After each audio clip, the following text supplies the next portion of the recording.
merveilleuse conversation entre l'ange Gabriel et Marie. Marie qui était encore à l'étape de fiançailles avec son fiancé Joseph. L'ange chargé d'un message, mais pas n'importe quel message. L'ange vient annoncer à Marie l'accomplissement des prophéties qui dataient de l'ancienne alliance, dont parmi les personnes qui ont annoncé cela, Ésaïe, ils ont parlé du Messie. Alors que dans l'économie de Dieu, l'accomplissement de cette prophétie s'approchait. Une femme, la Bible l'appelle vierge, a trouvé grâce de Dieu. L'ange vient lui annoncer que c'est par toi que le Messie naîtra, que c'est par toi, celui que Dieu avait promis pour le salut de l'humanité naîtra. La Bible dit, Marie fut troublée. Marie ayant reçu cette annonce de la part de l'ange Gabriel, Marie fut troublée. Elle se regardait ses limites, ses faiblesses. Elle a regardé, elle a jugé l'annonce de l'ange par rapport aux moyens humains. Elle dit, mais je suis fiancée, je n'ai point connu d'homme. Mais comment cela sera possible? Notre thème est dans la réponse de l'ange à Marie. L'ange comprend que Marie s'étonnait. Son étonnement n'était pas un doute ni une incrédulité. Son étonnement était fondé parce que les choses que l'ange lui annonçait étaient contraires à son imagination humaine. Et c'est pour cela qu'elle dit à l'ange, comment cela se fera-t-il? La réaction de Marie est celle de plusieurs d'entre nous, même moi qui vous parle. Il nous est arrivé à plusieurs reprises, lorsqu'on reçoit un message venant de Dieu, même qu'en méditant seul sa parole, qu'on découvre qu'il y a une parole que l'Éternel l'Éternel nous annonce, on se pose toujours une question, comment cela se fera-t-il? Et l'ange lui dit, le Saint-Esprit viendra sur toi et la puissance du Très-Haut te couvrira. La réponse de l'ange montre à Marie la manière dont cela va se faire. Parce que Marie se voit chargée d'une mission, chargée d'une tâche, d'un rôle qu'elle doit jouer. Mais elle est incapable humainement de jouer ce rôle. Et l'ange amène une autre dimension de l'équipement que le Seigneur te rendra capable. Faites l'inquiétude de Marie. Elle se disait, comment cela? Est-ce que je suis capable? Vu que je n'ai point connu d'homme, l'ange lui parle dans les termes de la capacité. Voilà pourquoi ici, d'un pouvoir d'exercer l'autorité, d'un pouvoir de faire quelque chose, d'un pouvoir ou d'une capacité quelconque que le Seigneur nous donne. Mes frères et sœurs, nous ne sommes pas dans l'ancienne alliance où le Seigneur choisissait quelques individus parmi son peuple pour les utiliser et sur lesquels il répandait son esprit. Jésus nous a introduits dans les sacerdoces universels où chacun de nous est prêtre, chacun de nous joue un rôle dans le royaume de Dieu. Ainsi, étant appelé à jouer ce rôle, il y a une question que chacun de nous se pose. Comment cela sera possible? Donc on a besoin de l'équipement. Et cet équipement, la puissance du Saint-Esprit. Que des fois nous comprenons mal la puissance. Nous comprenons la puissance à le fait de tomber. Nous comprenons la puissance à le fait de faire tomber des gens. Que des fois des hommes et des femmes ont réduit la puissance de Dieu à le fait de tomber et se relever. Alors que la puissance est plus que tomber. La puissance de Dieu peut être dans cette salle sans que personne ne tombe. La puissance de Dieu peut agir dans cette église sans que personne ne pousse des cris. La puissance de Dieu peut transformer les vies, peut amener toute la ville de Kinshasa à la conversion sans que personne ne tombe, sans que personne ne pousse le cri. La puissance du Très-Haut te couvrira et tu seras ainsi capable de jouer les rôles que le Seigneur te donne. Mes frères et sœurs, au cours de cette semaine, ma prière est que le Seigneur se saisisse de ces récits de Marie pour nous apprendre sur la puissance. Non seulement nous apprendre, et aussi nous édifier au travers toutes ces vérités que ces récits dégagent. Quand vous lisez, vous méditez sur ces versets, vous comprenez que ces versets sont une mine d'or, que de vérités sont dégagées, de vérités capables de transformer non seulement la vie d'une personne, mais toute une marche d'une église. Lorsqu'on découvre qu'au-delà de mes atouts, au-delà de mon cerveau, au-delà de mes diplômes, au-delà de mon français, au-delà de mes moyens, j'ai besoin de quelque chose qui vient de la part de Dieu. Et c'est cette chose-là qui me qualifie, qui me rend capable. Parce que le monde peut arrêter l'argent. Les hommes peuvent arrêter l'argent. Mais ce qui vient de Dieu, l'équipement qui vient de Dieu, personne ne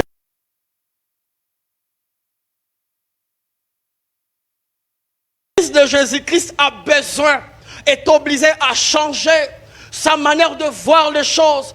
Que de fois nous sommes limités à voir le matériel.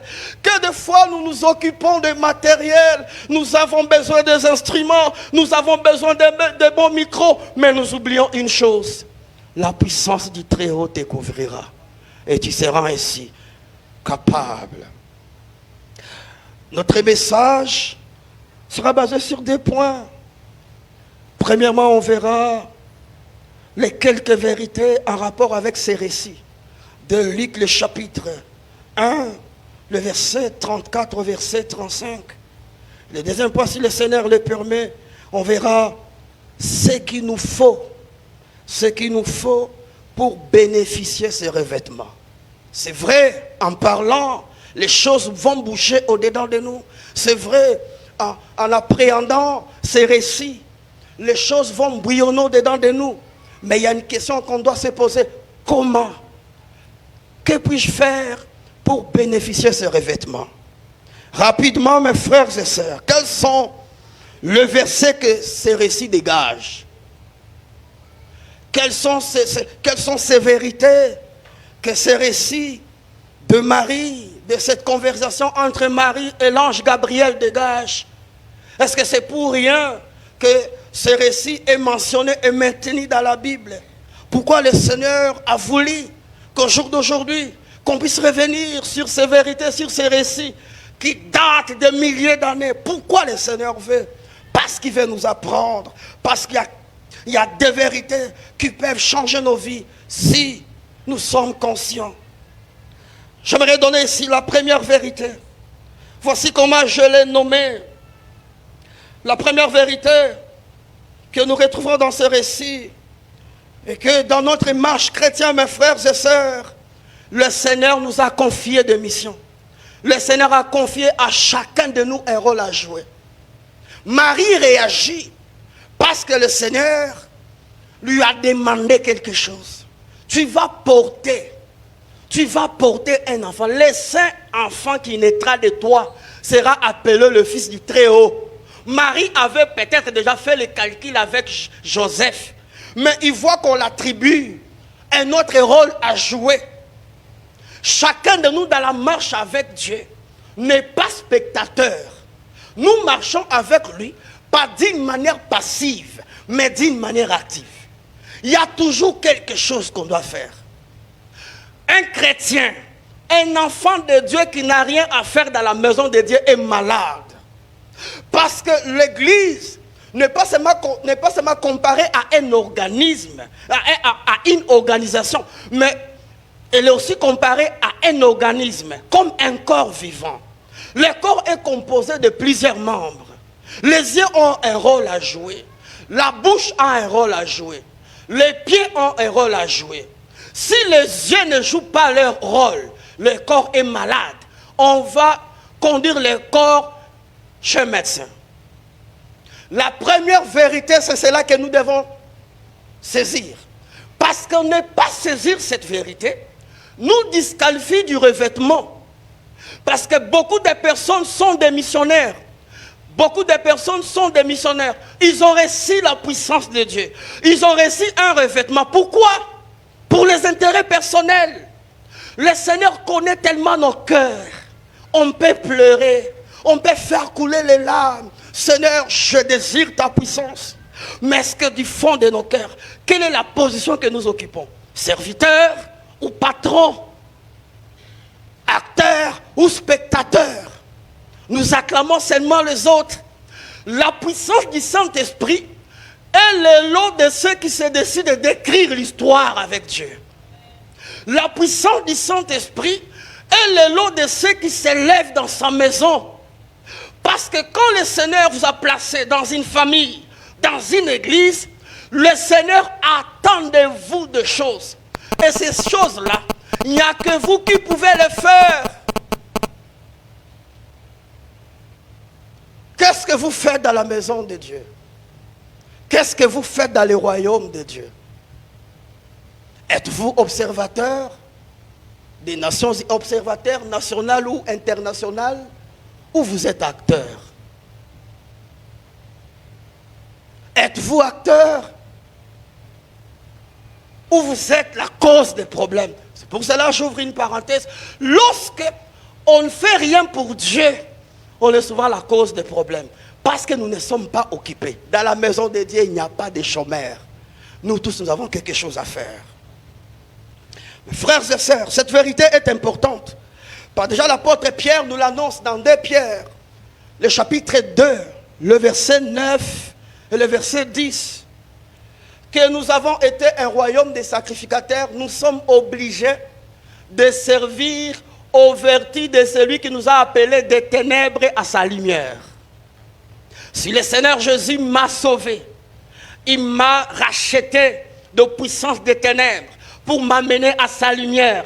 Je suis obligé, ce n'est pas négociable, je suis obligé à servir à la gloire de Dieu. Il est temps que chaque membre de nos églises prenne conscience que je ne suis pas un membre amorphe dans l'église. Je suis un membre qui doit jouer son rôle. Et je dois identifier mon rôle. Et c'est là, cette vérité nous ouvre maintenant notre conscience. On ne peut pas demander la puissance de Dieu si on est inconscient du rôle qu'on doit jouer. Pourquoi le Seigneur doit vous donner la puissance? Pourquoi le Seigneur va vous donner la puissance? Pour cette heure, pour calomnier, pour juger ceux qui ne savent pas bien prêcher, pour juger ceux qui n'ont pas bien chanté. Pourquoi le Seigneur va vous donner la puissance? Cette vérité est importante parce qu'elle oriente nos motivations dans la prière. Ce soir, on peut crier, Seigneur, ouvre-moi. Mais il y a une question qui doit retentir du fait fond de nos cœurs. Pourquoi le Seigneur va me donner sa puissance? Pour moi-même, pour cacher. La deuxième vérité que j'aimerais mentionner ce soir est que même quand le Seigneur nous communiquerait clairement sa vision, même quand le Seigneur nous montrerait clairement ce qu'il attend de nous, il est très important d'être équipé. Marie ici nous montre que le Seigneur lui a spécifié tout. Voici ce que j'attends de toi. C'est que c'est de toi que doit naître le Messie. Mais Marie, consciente de ses faiblesses, de ses limites, Marie pose la question à l'ange Gabriel. Mais comment cela sera-t-il possible? Je suis faible, je suis limité. Mes frères et sœurs, même quand le Seigneur va nous parler, nous signifier clairement notre appel, cela n'est pas la fin de tout. On doit maintenant désirer un équipement adapté à notre appel. Cette vérité est aussi importante. Pourquoi? Lorsqu'on ignore cette vérité, nous allons tous désirer la même chose. Tous, nous allons vouloir être pasteurs. Surtout actuellement, tout le monde veut être prophète. Tous, nous allons être prophètes. Pourquoi? Parce que nous ne spécifions pas l'équipement en rapport avec notre appel. Et aussi, cette vérité est importante parce que sans équipement, on ne sera pas efficace. Mes frères et sœurs, il y a des hommes et des femmes qui sont dans des chaînes de péché. Et ces hommes et des femmes ont besoin de serviteurs équipés efficacement pour aller les arracher des ténèbres. Sans équipement, nous ne serons pas efficaces. Sans équipement, nous allons chanter, mais il n'y aura pas un écho favorable. Sans équipement, c'est la philosophie. Lorsqu'un prédicateur est dépourvu de la puissance de Dieu, il va communiquer la philosophie, la puissance humaine. Parce que ce qui donne le poids, c'est ce qui accompagne l'appel que le Seigneur a donné. Nous sommes arrêtés à quel niveau? Recevoir seulement l'appel. C'est bien de recevoir l'appel. C'est bien de découvrir son appel. Mais je ne dois pas m'arrêter à l'appel. Il m'a appelé à chanter. Je suis un prophète. Il m'a appelé à prêcher. D'accord. Mais je vais aller avec quel équipement, avec quel bagage? Quand je serai sur terrain, avec quel bagage? Parce que le travail que nous ferons, que ce soit dans l'église, que ce soit dans nos familles, que ce soit dans la société tout entière, ce travail doit être dirigé, orienté par l'équipement. Et l'efficacité de notre travail, de nos services, sont conséquences de l'équipement de Dieu. Sommes-nous équipés? Surtout aujourd'hui, nous jeunes ici, dès que je vis sur Facebook, sur YouTube, un pasteur qui fait des miracles, directement je me lance dans la mission. Lorsqu'on n'est pas équipé, on va gaspiller le temps. Lorsqu'on n'est pas équipé, on va gaspiller son énergie. Parce que je pars sans outils. Sans outils. Je suis comme un agriculteur qui part sans tracteur, sans machette, sans houe. Mais comment je pourrais faire les champs? Je suis comme un médecin qui est dans son cabinet sans tensiomètre, sans stéthoscope. Mais quand on va amener un malade en urgence, quand on va amener un malade, dis non, ici il y a une urgence médicale, comment déterminer? Je serai comme un avocat qui sera dans son cabinet sans la constitution, sans les lois du pays. L'équipement est très important. Marie a compris cela et dit non, je ne vais pas me limiter à ce que j'ai entendu. Ça me fait du bien d'être heureuse, de trouver grâce à Dieu. Mais comment cela se fera-t-il? La puissance du Très-Haut découvrira. Quand tu seras couverte de la puissance du Très-Haut, Marie, cela sera possible. La troisième vérité, parce qu'on doit prier, que la réponse que l'ange donne à la réaction de Marie est une vérité aussi importante. Pourquoi? Parce qu'elle signifie, sa réponse signifie que ce qui est impossible aux yeux des hommes ne l'est pas pour Dieu. Ce qui est impossible aux yeux des hommes ne l'est pas pour Dieu. Marie fut étonnée. Dit, moi Marie, ma situation actuelle, ma position actuelle, mais comment cela va se passer? C'est impossible. L'ange Gabriel voulait lui dire que rien n'est impossible à Dieu.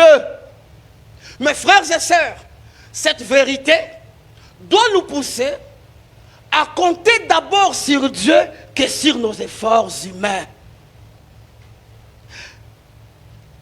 À compter d'abord sur l'apport de Dieu, sur ce que le Seigneur est capable, veut faire, que compter d'abord sur les efforts humains. Zorobabel a expérimenté cela. Dans Zacharie le chapitre 4, le verset 6. Alors qu'il fallait rebâtir le temple, Zorobabel se bat avec ses forces, avec le peuple. Dieu dans son amour regarde que cet homme risque de s'épuiser. Il lui envoie un message. Allez dire à Zorobabel, ce n'est ni par sa force, ni par sa puissance, mais c'est par mon esprit. J'aime quand le Seigneur quand il dit, qui es-tu toi, grande montagne devant Zorobabel? Il posera la pierre au milieu des grandes acclamations. Grâce, grâce pour elle. Lorsqu'on n'est pas assoiffé du revêtement, de l'équipement, de ce que le Saint-Esprit apporte à un homme, à un enfant de Dieu, on sera épuisé. Que des fois vous regardez les hommes de Dieu épuisés par les techniques vocales, épuisés par des stratégies de l'art oratoire, comment bien parler, comment bien prendre la parole en public, épuisés par toutes ces recherches. Pourquoi? D'abord, ce qui vient de Dieu, le revêtement, la puissance. Qui sera couvert?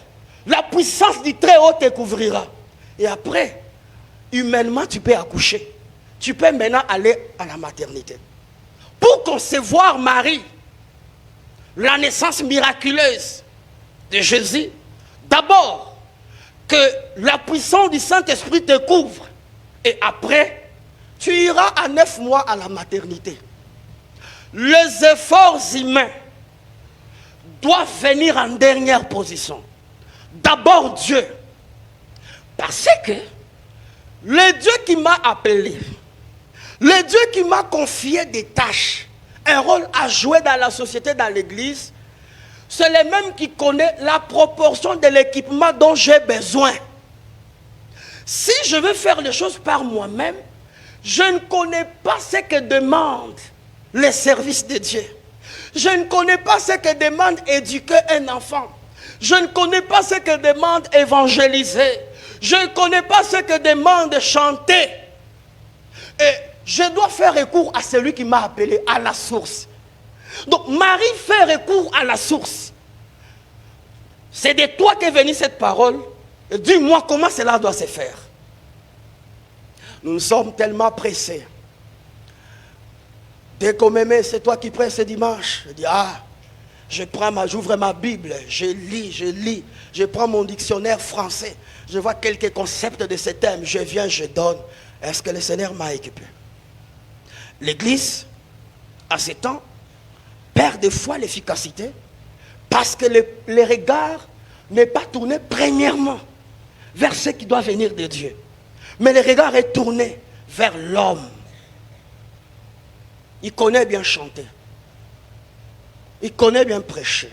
Il connaît bien parler. Il a fini, il a distingué. Et il peut bien nous être utile.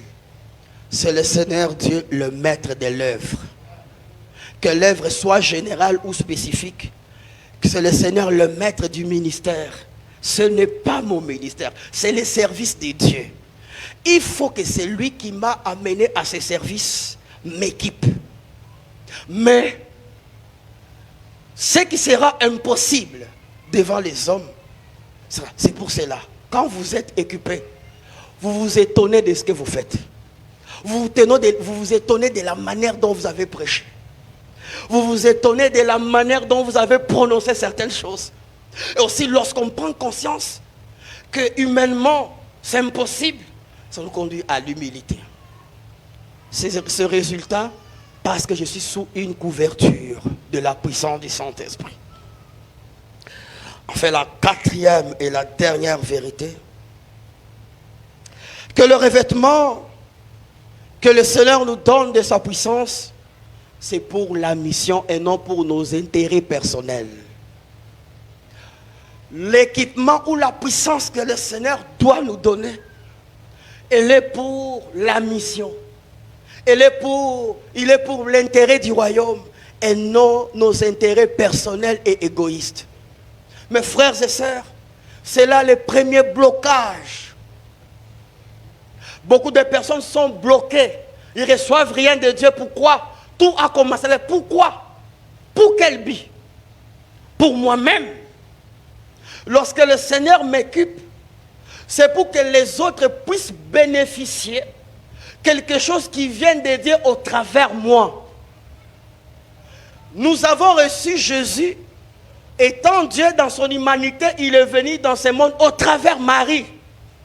Donc Jésus n'est pas venu pour les intérêts personnels de Marie. Jésus n'est pas venu pour rendre Marie riche. Marie n'était qu'un canal par lequel le Seigneur devrait accomplir ses desseins. Lorsque nous désirons la puissance de Dieu, le pouvoir, les capacités de faire quelque chose pour Dieu, nous devons prendre cela en compte. Ce n'est pas pour moi. Lorsque l'équipement est pour Dieu, je mettrai les intérêts du royaume avant toute chose. La priorité, c'est d'abord le royaume de Dieu. Un homme de Dieu, une femme de Dieu, qui est conscient de cela, ne peut pas s'absenter, ne peut pas abandonner le service de Dieu. Parce qu'il est conscient que ce que Dieu m'a donné, il y a un rôle que je dois jouer ce dimanche. Des fois, les frères et sœurs qui abandonnent le service, je laisse. On sait jouer de moi, j'abandonne, je ne chanterai plus. Je ne vais plus prêcher, je ne vais plus évangéliser. Tout simplement qu'ils n'ont pas compris pourquoi le Seigneur leur a donné ces capacités. Ce n'est pas pour moi. Comment je vais chercher à mourir? Comment je vais bloquer ce qui n'est pas? Je ne suis pas le consommateur final. Je ne suis pas le consommateur final de ce que Dieu a déposé à moi. Et quand je prends conscience de cela, et que ce que Dieu me donne, sa puissance, ses capacités, c'est d'abord pour ses intérêts, qu'est-ce que je ferai? Je serai toujours disponible. Disponible dans son œuvre. Disponible. Je dirais fatigué, mais poursuivant. Le corps fatigué, mais l'esprit est prêt. Je ne présenterai pas des excuses. Je ne ferai pas des choses pour qu'on puisse m'apprécier. Parce que ce que j'ai réussi, ce n'est pas pour moi, c'est pour eux. Je vais changer ma compréhension du ministère. Que je sers le Seigneur auprès des autres. Je sers le Seigneur auprès des enfants. Je sers le Seigneur auprès de veuves. Je sers le Seigneur auprès des démunis. Et ce que Dieu a mis à moi, ce n'est pas pour moi. Que le Seigneur nous garde. Que le Seigneur nous rende conscients que la petite grâce qu'on a n'est pas pour nous. C'est pour lui. Et quand c'est pour lui, cela doit être mis aux intérêts de son royaume. Ce soir, voici toutes ces vérités bénissantes de ces récits de Marie. Marie qui réagit. Comment cela sera possible pour qu'il puisse donner naissance au Messie? Et l'ange Gabriel qui lui dit, cela sera possible lorsque la puissance du Très-Haut te couvrira. On peut saisir toutes ces vérités. Mais si on n'a pas soif, on ne va pas en bénéficier. Avons-nous la soif de cela? Bien-aimés, il y a des personnes qui iront au ciel. Donc, sans avoir libéré ce que Dieu avait prévu pour elles. Sommes-nous conscients qu'on a quelque chose qu'on doit apporter à l'église, au monde? Sommes-nous conscients que le monde a besoin de nous pour avoir sa saveur? Et si nous sommes conscients, avons-nous soif de demander à Dieu qui nous donne ce dont le monde a besoin? Le monde n'a pas besoin de nos Français. Le monde a besoin de ce qui vient de Dieu. Est-ce que nous avons soif de cela? Cher papa, maman, chers jeunes comme moi, est-ce que nous avons soif de cela? Plusieurs ont remplacé la soif de la puissance de Dieu par une soif égoïste du mariage, du voyage, du travail.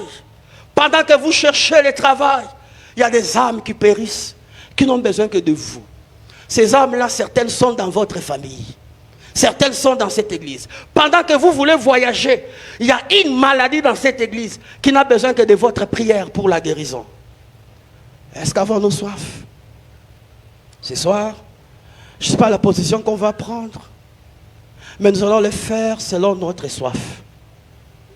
Pour demander à Dieu, quelle est votre soif ce soir? Dieu ne nous a pas sauvés pour voyager. Le voyage, ce sont les bonus. Voyage, nous sommes obligés à nous marier. Nous sommes obligés à avoir une bonne vie. Mais le Seigneur nous a sauvés. Et nous sommes obligés de servir à la louange de sa gloire. Mais nous ne pouvons pas le faire si nous ne sommes pas équipés. Quelle est votre soif ce soir? De vous marier, de voyager. Alors qu'il y a des personnes malades à côté de vous qui ont besoin que vous priez pour eux. Ce soir, nous allons exprimer notre soif. Dire, Seigneur, équipe-moi. Seul, je suis incapable. Si vous pouvez aller à genoux. Si vous pouvez vous tenir debout. Mais exprimez-lui, dire, Seigneur, nous allons y aller avec le son du clavier.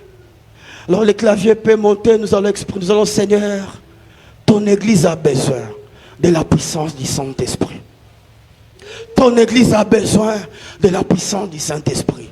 Ma famille a besoin de la puissance du Saint-Esprit. J'ai besoin de la puissance du Saint-Esprit. Je suis disposé. Est-ce que nos voix peuvent s'élever et exprimer notre soif ce soir? Exprimer notre soif avec foi. Et kebosha. Exprimer notre soif avec foi. Exprimer notre soif avec foi. Exprimer notre soif avec foi. Exprimer notre soif avec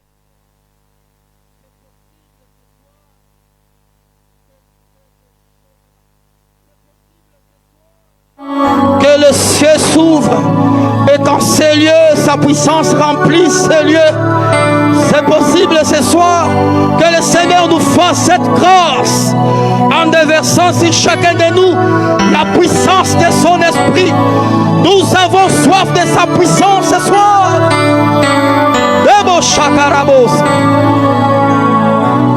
Debo shekerebo santarabos.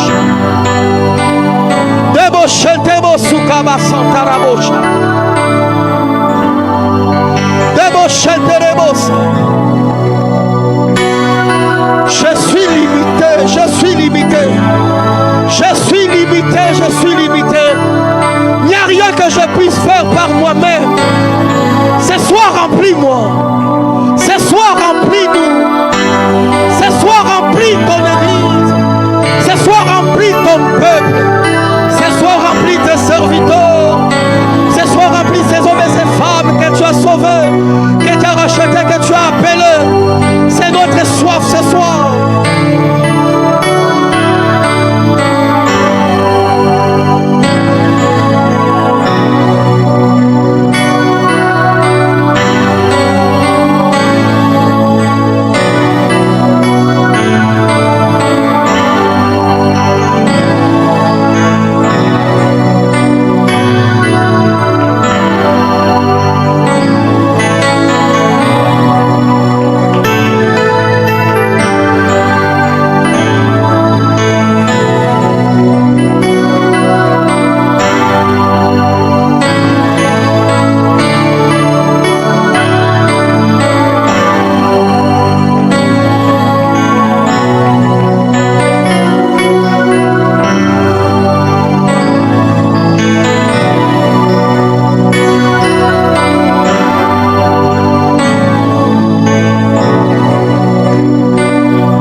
Nous allons, est-ce que nous pouvons nous tenir debout? Excusez-moi de nous déranger ce soir.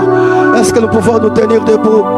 La deuxième direction de la prière, nous allons désirer l'onction, la puissance de Dieu dans l'église. En nous tenant debout, est-ce que nous pouvons nous tenir à la main ce soir?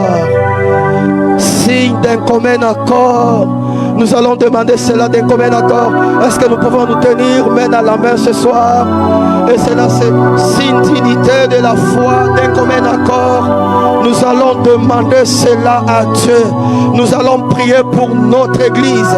Que le Seigneur répande sa puissance dans notre église.